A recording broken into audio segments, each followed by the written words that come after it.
Spending time all alone, sending my songs to the phone, dreaming of a better home, we more focused on trying to hone this craft, witchcraft. I hope the Bluez let this last. I don't know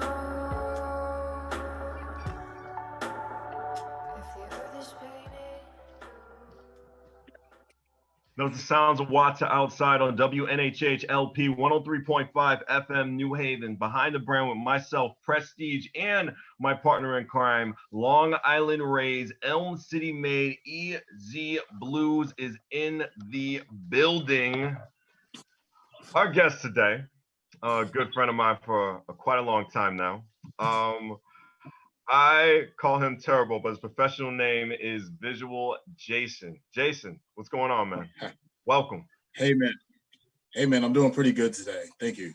Oh, awesome. And one thing I love about you is your incredible optimism and your insane personality just to start over, because you are willing to do that challenge. And what I found out, first, I thought you were like a motivational speaker when I was watching all these videos about how to uplift yourself and stuff like that. But then when I started to look more into your profile, it was mainly about you just rebranding yourself being a photographer.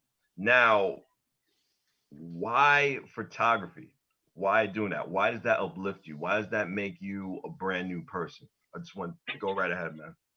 You know, there's something about it. There's something about photography, connecting with other people. Mm-hmm. Like, there's like an intimacy when you take someone's photo, and you're really allowing you to see a part of themselves that not everyone is comfortable with seeing. That is true. It's so true, actually, that I believe the Native Americans would refuse to take pictures at some point because they felt that they were capturing their soul. So you really are having that intimate aspect. One of the reasons why I hate photos is I don't want to be intimate with anything. You know, I love prestige here, but you know, that's we'll crack a cold one and maybe have a broski and just call it a day. But you know, that's about as far as intimacy I want to get. So that's why I hate photos. So that's awesome. Yeah, and Preston would tell you I wouldn't mind doing that sometimes. So yeah, he's definitely not afraid.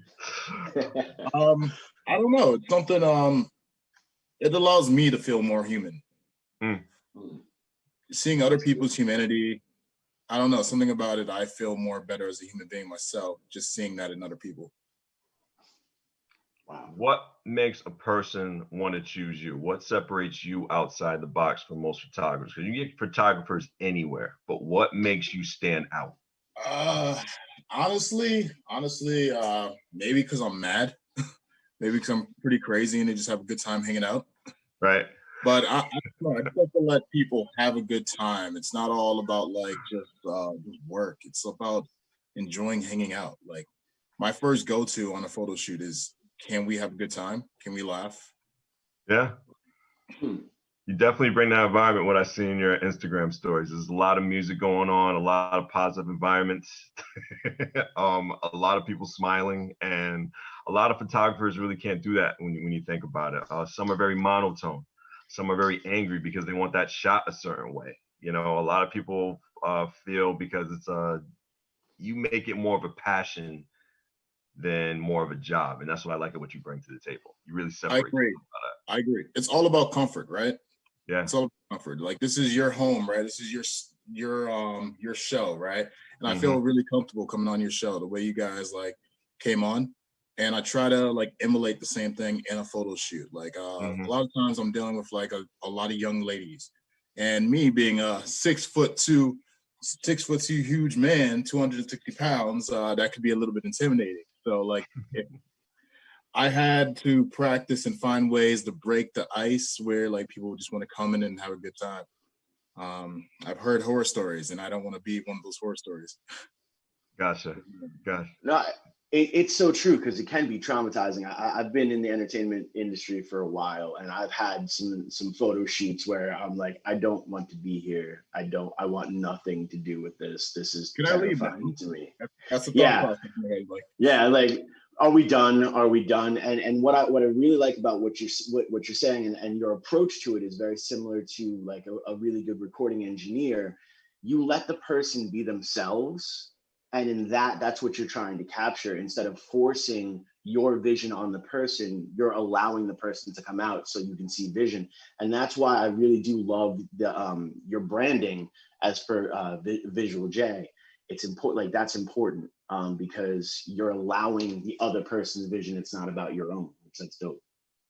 Now you talk about those icebreakers. Like, how hard was it just even starting out? Like, how difficult was it even just to pick your even first model to even shoot? I don't know if you said you worked with this industry before. I don't know if you ever heard of this thing called the blacklist. And as a male photographer, you could end up on this blacklist. And that was the hard part, reaching out and trying to be appropriate, especially when some of your content is a little bit edgier.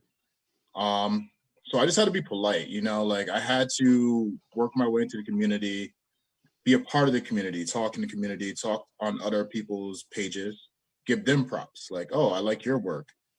And once people started recognizing me as a person, not just like this random guy that's asking random girls to take their picture, more being a part of the community, more people would recommend me. They would recommend me to other people. You know, like right now it's all word of mouth. Like I get phone calls or like DMs from certain models, and they're like, "Oh yeah, you were recommended to me by someone else." I'm like, "Oh, that's awesome." Word of mouth can definitely be the great marketing for you, man. It'd definitely be the best one. Well, not only that, again, it's the experience aspect of it, and that's really what's beautiful. You know, when you can provide that incredible service that other people are like, yo, if you are somewhere in this area, make sure you hit up this person because they've got you.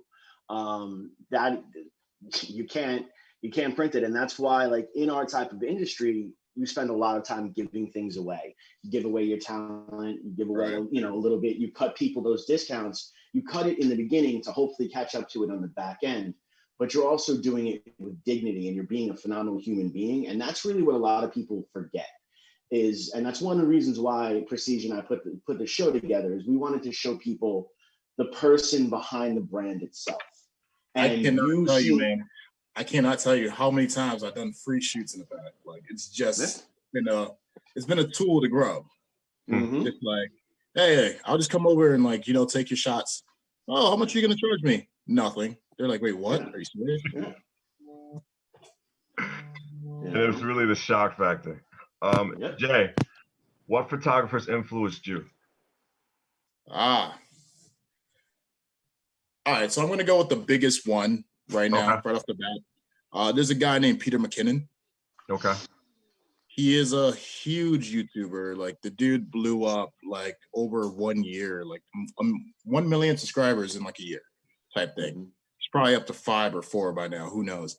But just watching his passion, seeing him being a guy that just worked at a normal job and then just following his passion to photography, I was like, oh yeah, I can do that too.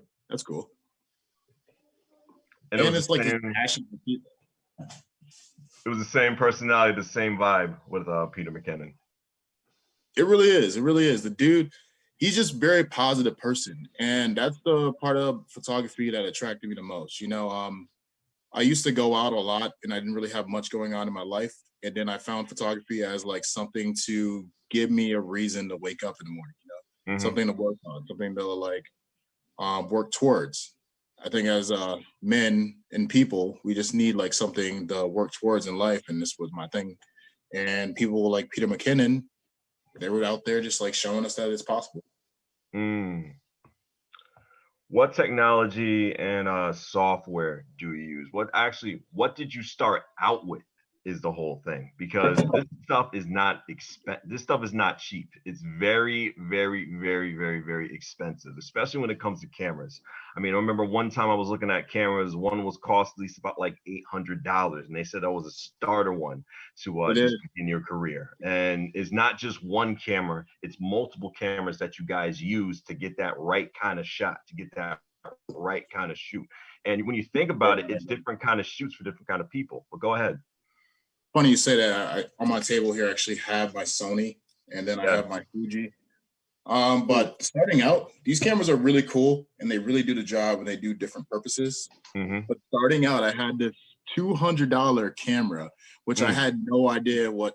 Like, it turns out everyone buys this camera when they start. It's called a Canon T3i, and honestly, it has really bad autofocus. A lot of photos I took were out of focus, but it's Canon's though. Canon has those colors, so I started out with that. That was only $200, and then I had this little lens. Right, it's $50. It's like a $50 50mm lens, and it was like all plastic. If you throw it against the wall, it's gonna break. And my friends were like looking at me like, "Come on, man, what's with this lens? It's so bad."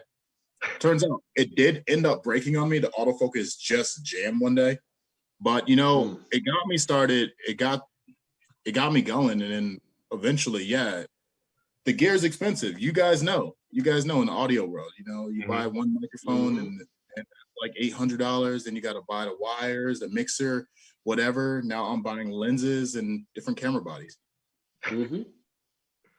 It's crazy. How many lenses do you go through? I keep it simple, to be honest. I keep it simple. I got 2 lenses for my Sony. One of them I thought I lost for a whole year. It was missing. It was like a $600 lens, and it was just gone. Turns out it was inside our coffee table. Oh. It was just inside the coffee table. One day, I go, oh yeah, this coffee table lifts up. There it is. Oh, there's $600. Found it. Oh man, that's like when you put your winter jacket on and you reach into the pocket and you find $50 that you didn't know was there. And you're like, you're doing laundry and you got $20 in your pocket. Yeah, you're like, when did this happen? Or those random nights of drinking where you leave the house with $400 and you wake up the next morning with $700 and you're not sure how it happened. Stuff like that. I will say though, it's not about the gear. I feel like if I went back and you gave me my old T3i, I would still just like rock out with it. A lot of guys, they get caught up in like wanting to buy the most expensive gear. I met a guy who gave me like a lot of knowledge when I first got it started. He had like a $3,000 camera with another $2,000 lens on it. And I'm looking at him, and this is when I had my T3i, right? I'm looking at this guy, and I'm like, dude, I can never take pictures as good as you. You got this crazy gear. And he's like, man, don't focus on the gear. Just learn how to use what you got. And he was so nice and polite about it, and like really understanding. That made me think, maybe it is not the gear. Maybe it's just me learning how to do this crap. So I hate when people want to focus on the gear. It's not necessarily that. Right. It's more on the work ethic you put in. It's more on the creativity that you put in with the shot, more along to what the equipment that you use. Am I going in the right direction? Well, it's part of the 10,000 hours. I mean, I've spoken about 10,000 hours pretty much almost once a month on this show, where, if you want to master something, you have to put 10,000 hours into it. And it doesn't necessarily mean you're putting 10,000 hours into using the best equipment out there. If you put the 10,000 hours, you pour your heart and your soul into something, you can create a masterpiece with some of, the most rudimentary items, because it's about the photographer. It's not about the equipment itself. And it's the same thing in music. If you've ever seen the Tenacious D movie, The Pick of Destiny, they have this amazing scene where they run to Guitar Center because they're going to find the ultimate piece of musical equipment that's going to make them better and make them write this incredible song that's going to be able to make them pay their rent, instead of just practicing and writing better songs. The more hours you invest into your craft, the better your craft is going to be. I'm sorry, I just totally bogarted that. I apologize. Nah, you're saying the truth. I totally agree. Yeah, so. And speaking of going to Guitar Center, Jay was going to a whole bunch of places. From what I was seeing just through social media and all that. I mean, he was going to New Haven, he was going to Hartford, he was going to different places around CT that you wouldn't expect, just to get that network connection, just to speak to that particular model, which will take him at least farther, or at least past the bar for his photography career. Like, he was really going places and businesses to get where he's at. Trust me, he's still in that journey now, but he's so far than where he started. Now, Jay, what's been some of your favorite places just to be at, just to shoot and also network with people? You've been a lot of places, brother. You know what?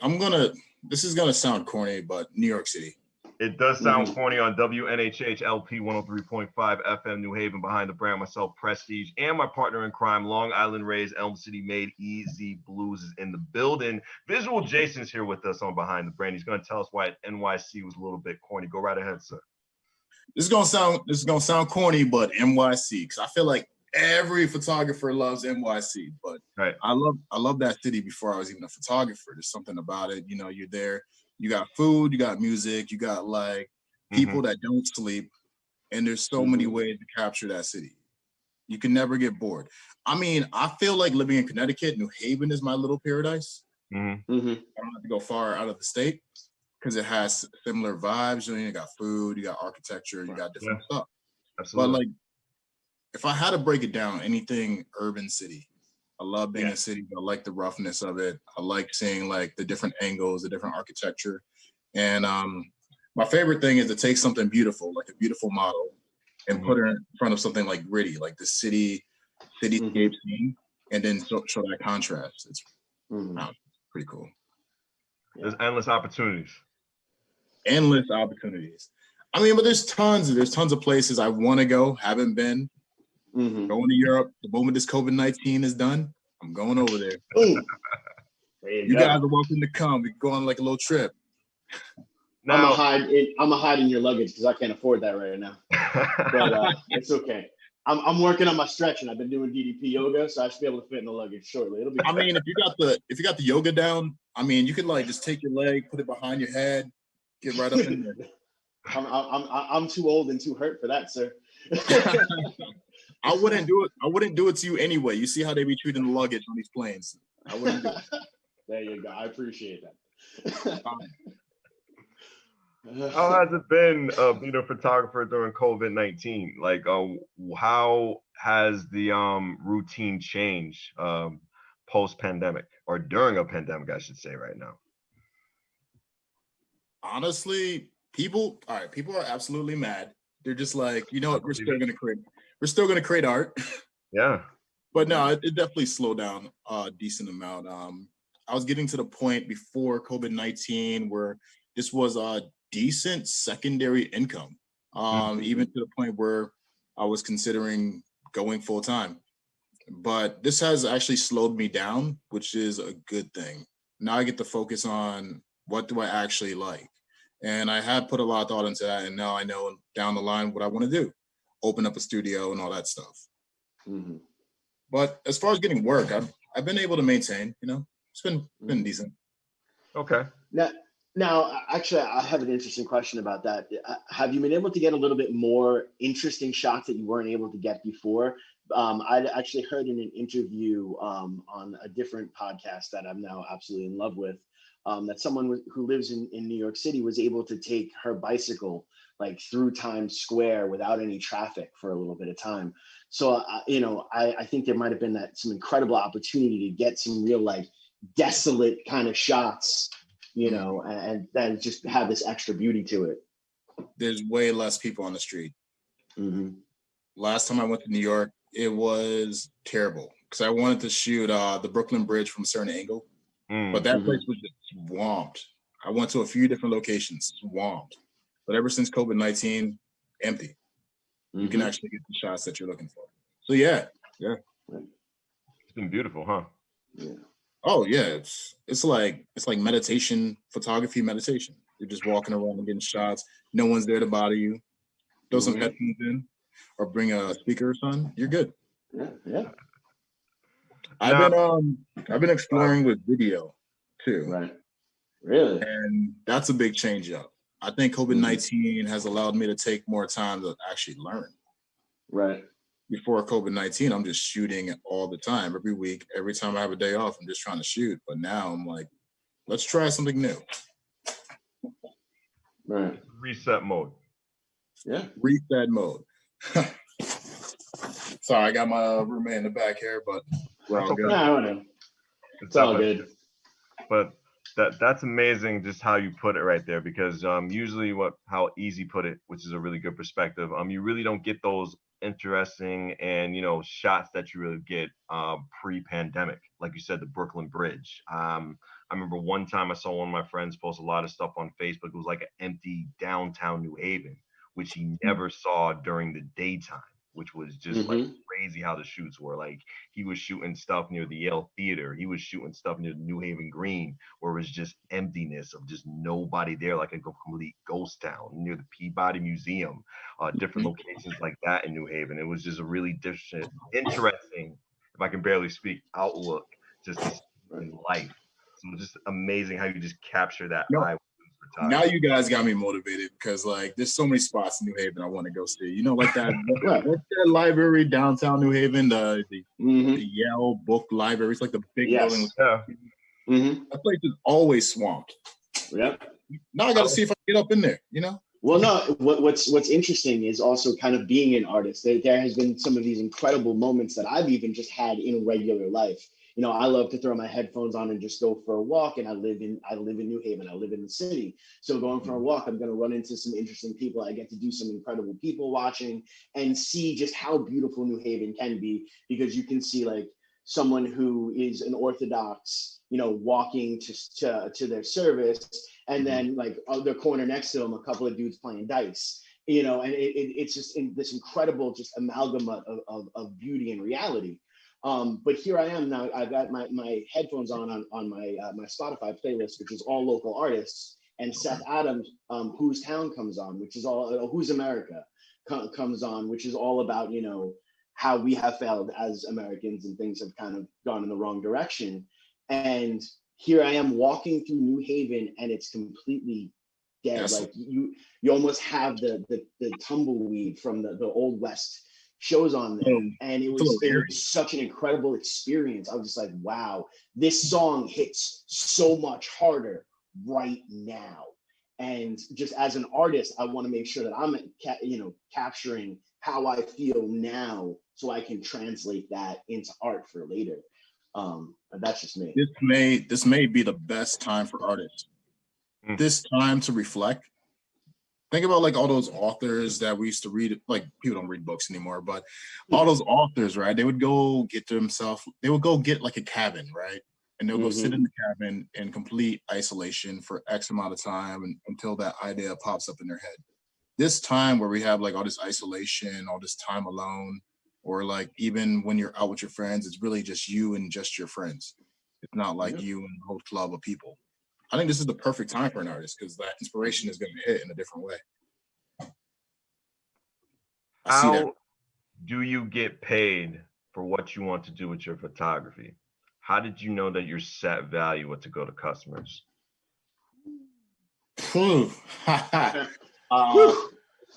That's a tricky one, right? Okay. It depends. I mean, it depends what I'm doing, what I'm shooting. But in the beginning, I had no idea what I was doing. I was just like, am I worth $50? Am I worth $200? Right. I don't know. Let's just ask people and see what they say. And then the moment someone was like, yeah, I'll pay you $250 an hour for this shoot, I was like, what? You made $250 an hour? Let's go. I guess I can make some more money doing this. So photography is weird. I mean, sometimes like I would have a shoot where I'm shooting something for someone who I'm real close to. I'm not going to charge them that $250, so it just depends. I put it this way, and I think I mentioned this to you in the past, Jay, just like random, because Jake and I can have a random conversations. Like one time out there, we just talk like a good, 2-3 hours about life, inspiration, whatever.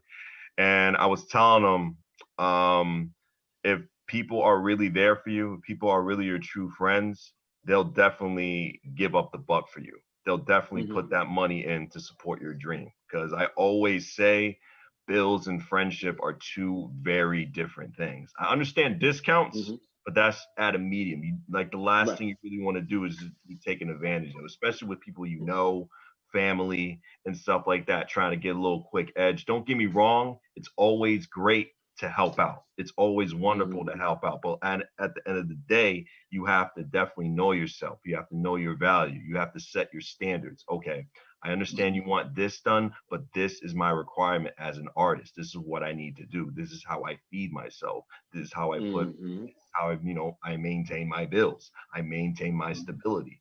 And that's the last thing I want is people that I like, people that I, who inspire me. I don't want them to be taken advantage of. Like people like you, people like Easy, other good friends that I know. I don't want them to be taken advantage of. Oh, since this is my family, this is my cousin, let's just do this for free. It shouldn't be that case. No, I 100% agree. And sometimes it's all about setting those boundaries and sticking with them, because there has been times where I'm like, I would really like to make some money from shooting, but I have to tell myself like, oh, your time is worth this amount. Otherwise, you're just like, you're wasting your time. So you have to tell the customer this amount. And a lot of times some of the times they might just say no. And I have to be ready to rock with that. I mean, it's okay. Yeah. And boundaries are, boundaries are massively important, and especially when you're dealing with family and stuff like that. Like I now charge my family to hang out for a holiday. It's $150 an hour, and that's just for me to show up. If you want me to bring a gift, it's going to be another $30 every 15 minutes. But there's an 800 number that they can call, and that's if they want to get in touch with me. But that's just my family. Everyone else, you can just give me a call. I'll come by your house and say what's up. All right, talking money real quick. I definitely want to give some advice to other photographers. Yeah. You ain't gonna make no money shooting models unless you got a deal for brand and the brand's paying you and you're gonna cut the money to the models. Don't try to make money shooting models. Matter of fact, they're gonna ask you to pay them. Really? That's interesting. They ask you to pay them. Yeah, because their job is being a model. Yeah. So if you're going to get into photography, don't think shooting models is how you're gonna get paid. Mm-hmm. You use those models to get brands. I got paid doing stuff for dancers, businesses, stuff like that, but models, not so much. Wow. I thought Lizzie thought it'd be the other way around. Models will be coming to you and paying you for those. Wow, that's really no, not at all. Yeah, not at all.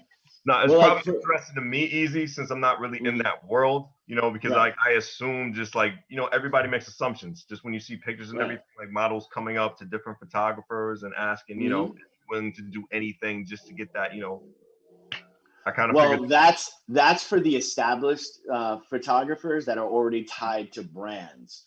So like if, for example, you're tied to say a Dolce & Gabbana, right. People want to be in that brand because they'll do that work for free so that someone can see them there, and then they become a Victoria's Secret model. And then once that their portfolio goes up with more credits by their name, by the brands that they've worked with, then they can say, oh, I now charge $2,500 for an hour photo shoot. And if it's lingerie or risque, then we're going to add another $2,500 on top of that. I need 25, I need 2,500, and I need 1,250 as a deposit that's non-refundable. So that's kind of how that moves. And the same thing goes actually like with photographers. Like, for example, if a band like myself wanted some publicity shots, we would then source a photographer, and we might say, okay, we want some models in there. The photographer is going to hire the models. Right. And then he's going to tax what the models are charging him into the price that he's giving the band, and so forth and so on. And this is how this industry goes forward. Now, if we're signed to a record label, our label would be paying that photographer, but the label would be pushing for a higher photographer with a higher price in there. Gotcha.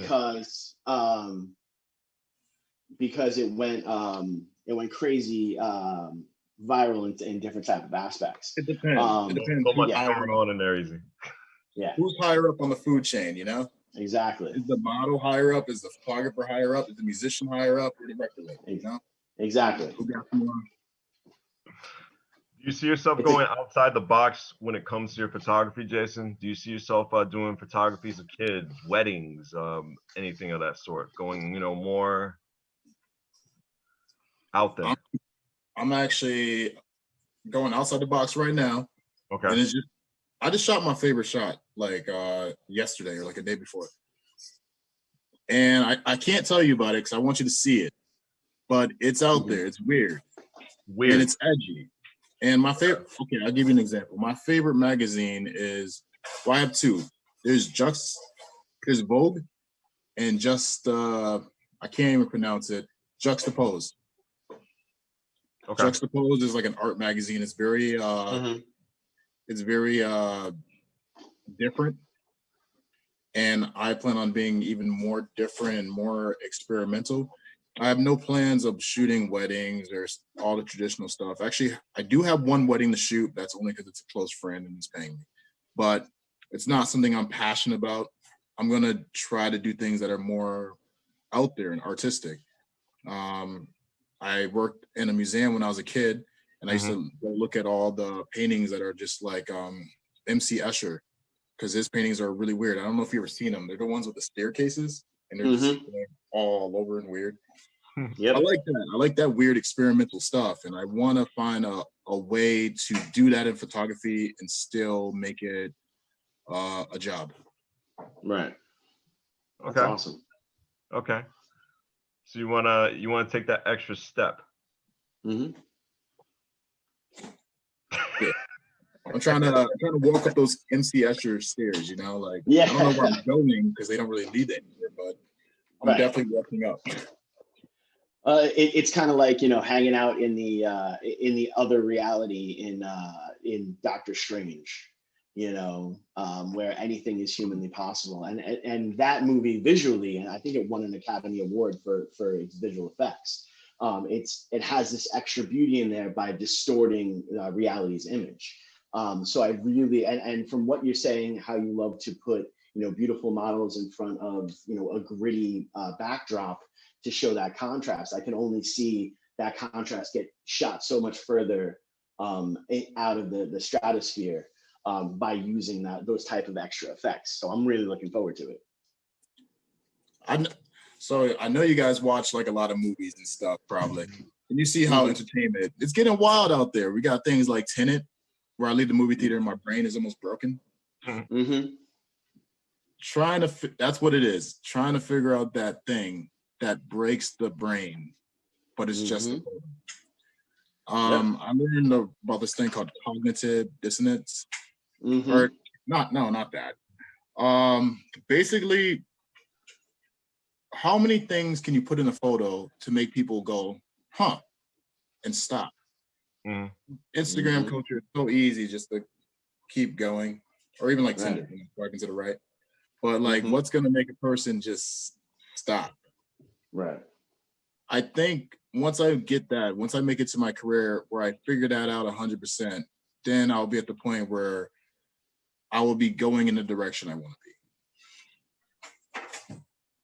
How hard is it to get that person, place, or thing in front of the camera to get it just the way you want to? Like, how difficult can that really, really, really be? Because that's only a question you can answer for me. Because that's pretty much your life. Like, how difficult is something that takes time. Okay. A person can't pick up a camera and get that perfect shot every time in the beginning of their career. Fortunately for me, I've been doing art, painting, and graphic design, you know, since I was a young kid. So understanding things like composition and light, that's something that's been building in me.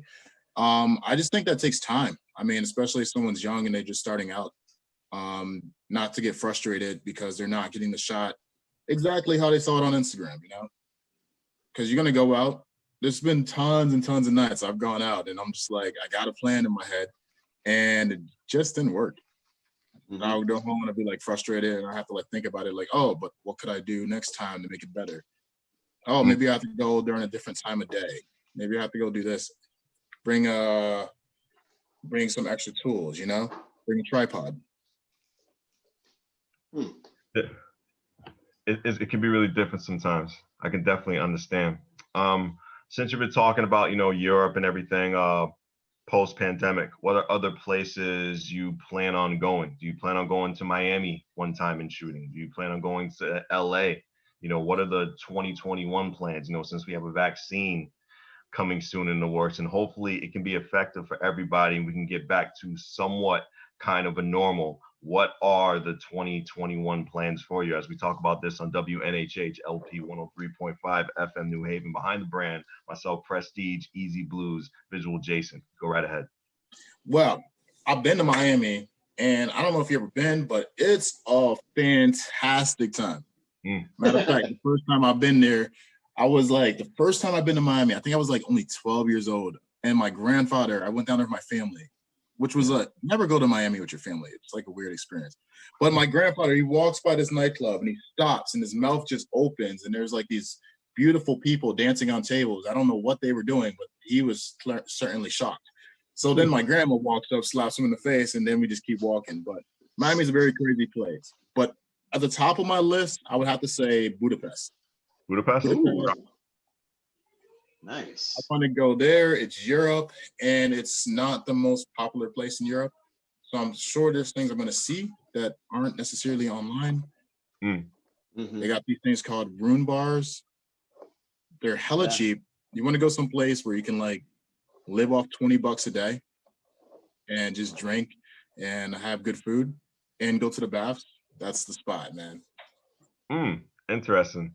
And like you said, it's not really as a popular place, so it's a good avenue to get the right photos that you want. It's a great avenue for you to be creative more and see what you want to do over there. Yeah, honestly, I don't want to step on you, but honestly, from what I see of your style and the vibe I get from you, I would suggest checking out Cuba as well. I think Cuba, that a lot of their culture and that natural art aspect that's there will speak volumes to what you want to do in a step for you. Just saying. Place very similar to Cuba.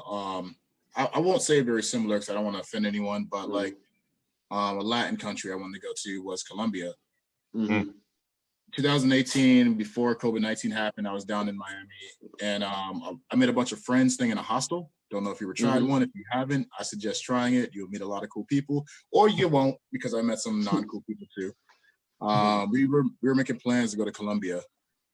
Fortunately, I had to get back to Connecticut because, you know, working and stuff. But that's on my list of places to go. I agree with Cuba. I want to see the cars, the old school.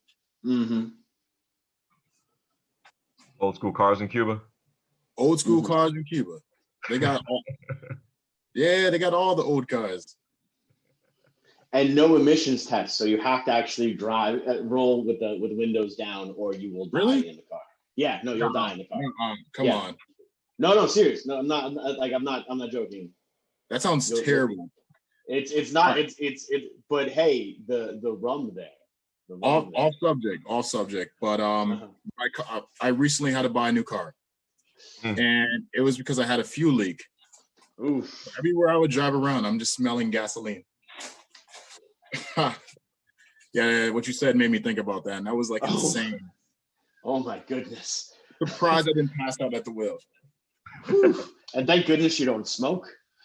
Yeah. You know what? Speaking of cars, though, something Preston said earlier made me think about this. When I first started out, I didn't have a car at all. Right. And he was talking about me going around the state, going to places, trying to get to New York. Yeah. I figured out how to get around the state.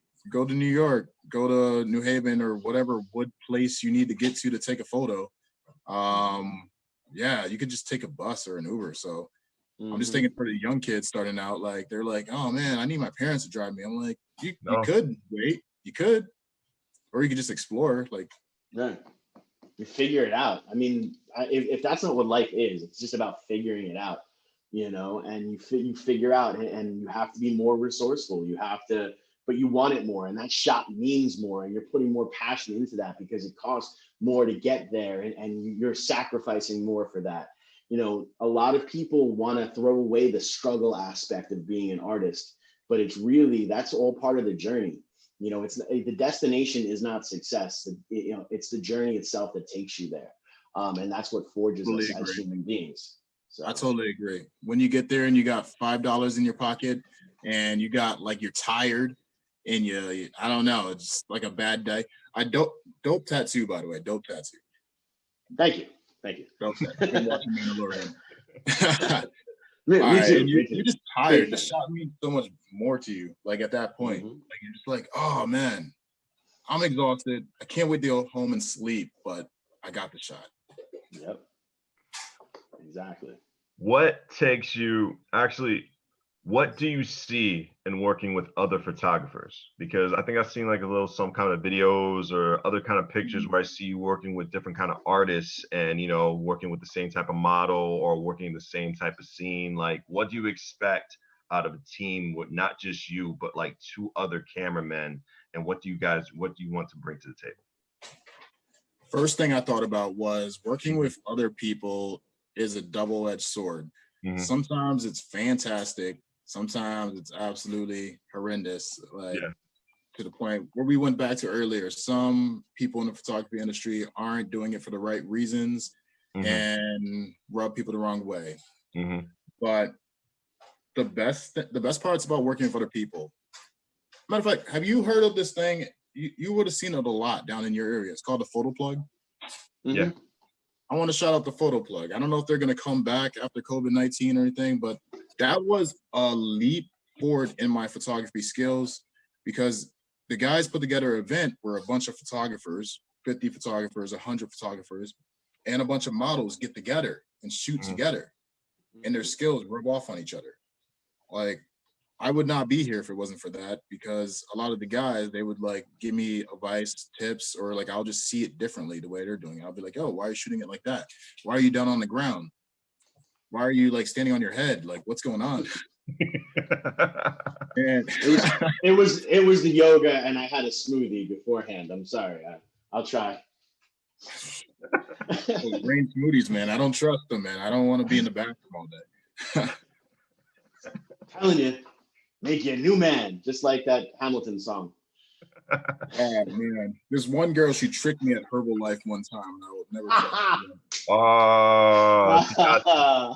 You got brother. I got. She was a pretty girl. She's like, "Come inside the store." I'm like, what are you, a gypsy? Yep, that's exactly what it is. That's it. I'm going to read your future. It is $9.99 per minute, 87 cents each additional minutes, and here, drink this. And then you're in the bathroom for 3 hours and you got a bill for over $4,000. You don't know how it happened. Pretty much. Now, other people are cool, but they gotta be cool. Like you know me, I'm not a introvert all the time. I can go into that bag. Like I binge watched yesterday, like 6 episodes of some TV show, just chilling. But you gotta be able to like be out there. Like, talk to people. Like, don't just like take the photo, don't have your camera, look at the model and just stand there like looking at her, and she's gonna be like, what do I do now? You can't be a robot, right? You can't be a tripod. I totally get it. You got to get that model motivated. Actually, since this sparks up a good question, what does it take to get that model out of her shell? What does it take to get that model to feel comfortable within that shoot? Because that can be hard. I'll tell you a story. There's a really cool model I work with a lot. Her name on Instagram is Crazy Blondie. Yeah. She came over one time to my house. We're doing a boudoir shoot. That's lingerie. And lingerie is very intimate. So you usually gotta be cracking jokes, at least in my opinion. I crack jokes, or like you said, I throw on the music. So she's looking at me and she's like giving me this face. She's always like not smiling during shoot. She says that's not really her thing, not to smile, but I wanted to bring out a smile. So I was looking at her. I was like, hey, can you wink? Can you wink at me? Like, wink your eye. And she's like, what do you mean? I'm like, just give me a wink. She's like, no, I can't wink. So we were going back and forth about winking. And she's like, my eye's stuck. I can't do it. Eventually, we start laughing just hysterically for like a good 30 minutes. And I don't know if it was 30 minutes, but it was like a while. And eventually she was smiling, and she was like, dude, you're literally the first person to make me smile in a photograph. I was like, yeah, we just having a good time. Show me your wink. I'm probably really just an idiot. I'm probably like an idiot. That's what it is. I like the joke and be idiotic, and it just somehow works out. Well, and look, that's honestly, that's 97% of me, period, is just being a complete total idiot 97% of the time, you know, and it goes very far. I found that if you can make somebody laugh, it automatically brings the walls of defense down, and you get to actually, you know them a little bit more. And that's exactly what you're doing. And it's amazing because you really are showing the true side of people. And that is a beauty unto itself. Absolutely, absolutely. So salute to you for that. Cool.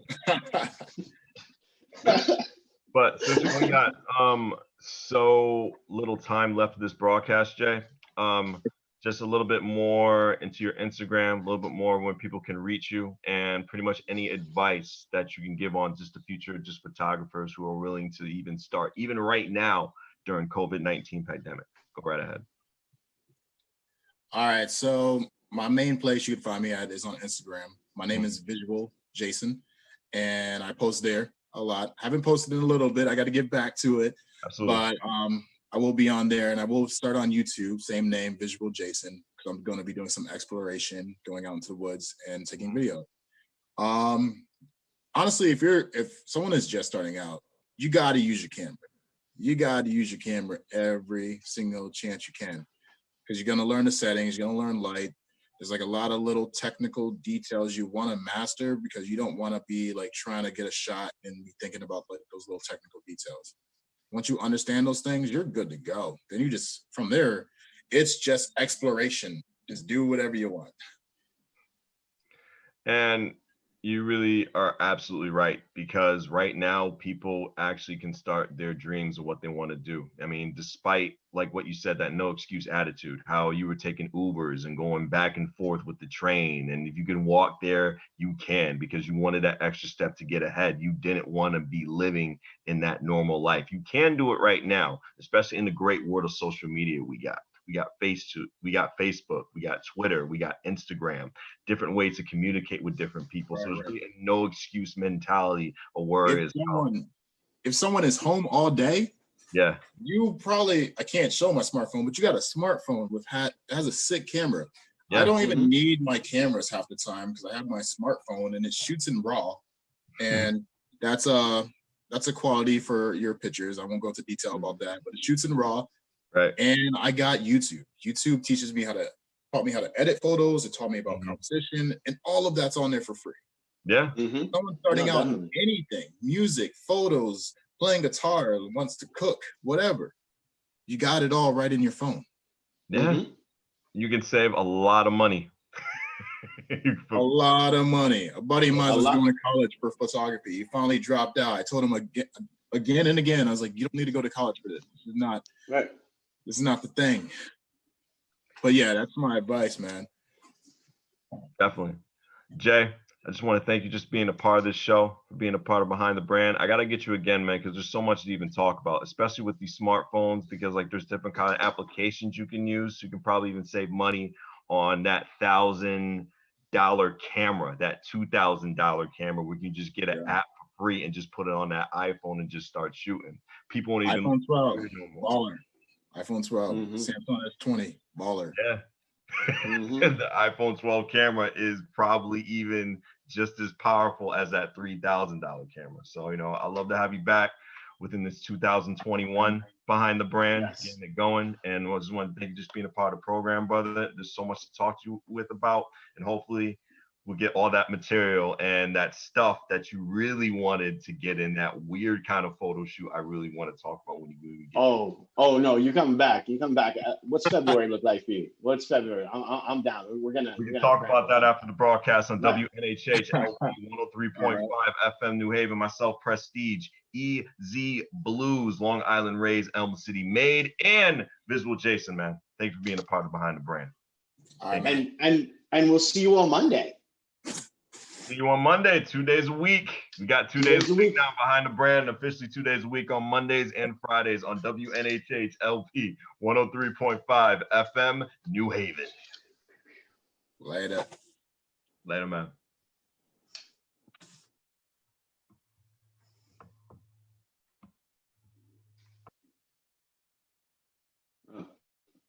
I'm gonna leave too. Usually there's music. Everyone have a good day.